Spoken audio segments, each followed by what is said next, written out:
Hello friends, welcome back to the new video guys. In this video guys, I am going to show you guys how can you remove your face lock in your Vivo phone. Means guys, you want to delete your face lock in your Vivo phone. So as you can delete, and guys now let's see how to delete face lock in our Vivo phone. In this video guys, I am going to show you friends.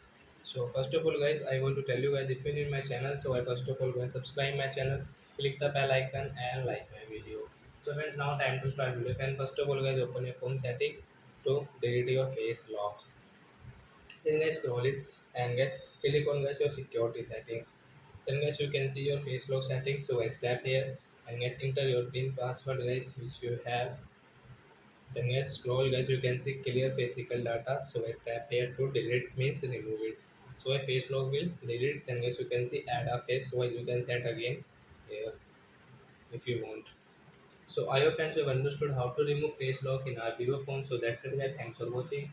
So bye bye friends. We will meet on next video. Before going guys, please go and like my video.